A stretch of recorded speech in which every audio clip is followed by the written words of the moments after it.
What's up guys, my name is Timbo and today we are taking yet another look at Bioware's upcoming game Anthem. Believe it or not, there has been quite a few pieces of information that have surfaced recently, and after looking through it I found many of them to be noteworthy enough to share with all of you. You sexy animals. There's info on things like the open world size, social spaces, difficulty levels, matchmaking systems, and even some tidbits on that spicy release date.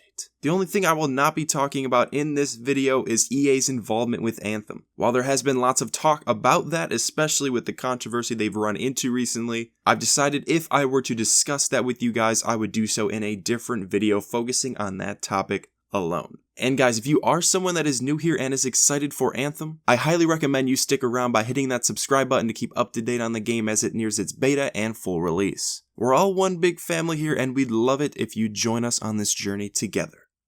But separately, of course. Same channel, different streaming devices. But without further ado guys, let's waste no more time and get into it. Surprisingly enough, a lot of the info I'm going to talk about in this video isn't from Bioware themselves. It's actually from employees on places like Reddit and Twitter. To kick it off, I'll get into the news on the release date because I'm sure that's what many of you want to hear about most. Developer Elaine Baxter a few days back posted on his Twitter announcing that Anthem has passed yet another milestone review. Now, why is this important? For those of you that don't know, developers will have milestone reviews every so often during a development process. They'll use them to sit everyone in the studio down and present where the game being worked on is currently. Is this some super big deal? No, but it does tell us that everything going on with Anthem at the moment is right on track. This coming from a Bioware developer is certainly a way for them to show us just that the game is right where it should be. For me specifically, this is definitely seen as good news after looking at what happened with a game like Destiny, where after the game came out, we all discovered that Bungie had been firing employees, stripping and reselling content, and basically had to restart development altogether with only like a year left before the final game came out. And this news, as well as other things I'll talk about later, really begin to reinforce that Anthem most likely won't get delayed and will come to us in fall of this year, hopefully. The next part of news related to this has to deal with just when we're going to see more of Anthem. The technical design director on the game, Brennan Holmes, has been very active on Reddit, replying to tons of comments and questions in regards to Anthem. And in many of these posts, he reveals some interesting info on the new IP. For example, someone had asked him if we are going to get another look at the game before spring/summer, aka E3. To which Holmes replied with, and I quote, "Shakes Magic 8 Ball, outlook good." And this is just really a cryptic way of saying yes, we will be seeing more of Anthem in some way before the summer. And so this again, if true, adds to the fact that Anthem is coming soon. Obviously we don't know yet for sure, but if we end up seeing another gameplay demo or trailer before E3, it wouldn't be surprising to me if we got the beta to release in the summer around E3, and then have the full release of the game come out in the fall. And if you look at that timing specifically, it makes sense for a number of reasons. Despite how alike or unalike you think they are, Anthem's direct competitor is Destiny. At that time of the year, September, October let's say, should be right around the time Bungie's The Taken King-like expansion will be coming out. So if Bioware is able to have a stable, ready-to-go Anthem by that time this year, then competitively this would be great for EA. Bungie has laid out the roadmap for this year, we know what's coming in the fall in terms of game improvements. But if Destiny keeps falling deeper and deeper down this hole, which honestly wouldn't even be that shocking to me anymore by looking at what's been going on with faction rallies, I could see Anthem bringing a lot of the frustrated as hell Destiny fandom over to their side. Sure, the gameplay mechanics will be different, I think. While Destiny is a shooter, Anthem looks to be more of a standard MMO. But the games are going after the same audience, and financially or from a business side of things, this would be a great time to release the game. Now, I don't want them to rush the game out for that reason though. I recently made a video on the top games of 2018 I'm looking forward to, and I left Anthem off that list because I assumed it would be coming in 2019. But with all of this stuff to consider, I honestly don't know, and I'm curious to hear all of your guys' take on it in the comments. But back on track with more news on Anthem.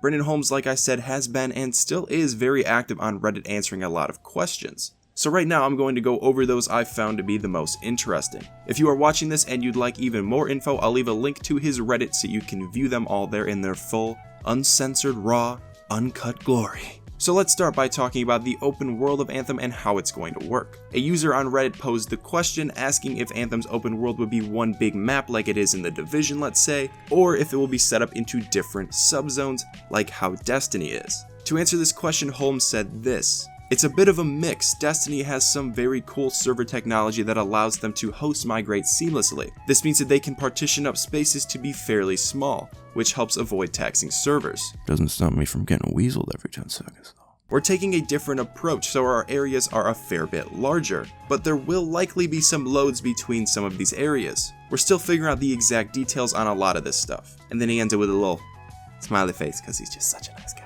Now, interestingly enough, if we go and take a look back at the tweet from the milestone review I showed earlier, you can actually see an image in the background and enhanced by someone who is like literally a computer genius. Shows this, a cosmic exploration chart. Anthem, to me and other people's understanding, takes place on one planet. It isn't like Destiny in the way where there are all these other worlds to explore. Taking in all of this info makes it pretty hard to judge just what the map of Anthem will be like. It certainly looks like there will be lots of verticality added to them, but as far as the different zones and moving between them, that seems pretty up in the air to interpretation at this point in time. There is another Reddit post talking about the technical side of loading in between areas. I'll put it on the screen now so you can pause and read it if you'd like to, but I'm going to move on for the sake of time. Going into a similar but different topic is the social spaces in the game. The question being asked is if Anthem will have more than one social space or not, to which Holmes responded with, "We're discussing some of this kind of stuff internally right now. What would you like to see?" As it stands for the time being, the one social space hub type of place, ooh, that rhymed, is the one we saw in the gameplay demo for Anthem, the one you've probably seen a billion times by now. I don't find it necessary to have more than one if they're all going to serve the same purpose, but spreading out the vendors or merchants if they are for special events or activities across the map is a totally fine thing for me. And quite honestly, the main reason why I brought this part up in the video is just because of Holmes' response. The fact that he and the team have an idea for this type of stuff but are still on Reddit asking people for what they want is really cool and something I wish more developers would do. Now lastly, before we wrap things up, this isn't something on Reddit, it actually comes from just some random reports by aliens, I don't freaking know. But supposedly Anthem will use DDA, or Dynamic Difficulty Adjustment. And basically this is a way for the game to automatically scale the difficulty for you to make the game easier or harder depending on how much you're dominating or struggling in the campaign.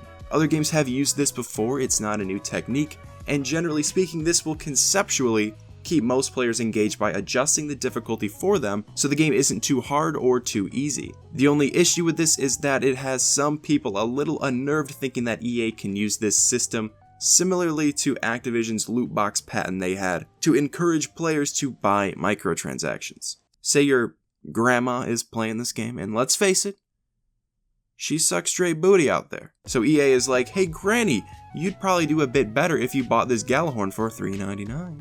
And then your grandma would of course buy it because she's got lots of retirement money left over that she now spends on loot boxes. Okay, you get the point. Now guys, look, I get the hesitation coming with EA, I do. Do I think this will happen in Anthem? I mean, I can't say for sure, but I kinda doubt it. I did say though that I wouldn't get into all of the EA stuff. There were plenty of things asked to Holmes in terms of their involvement with the game, and quite honestly, I don't think there's much to worry about for multiple different reasons. And that's coming from a very pessimistic person, might I add. But like I said, I don't want to get into it right now. Hopefully you can understand that. I don't want to make this video 90 years long and make it drag on forever. But guys, that's the news roundup on Anthem for the time being. There are other things that can be talked about, but I figured that would be best saved for another video, another time. As always, I invite you to let me know your thoughts down below. What's your opinion on Anthem's current state and these Reddit posts we talked about today?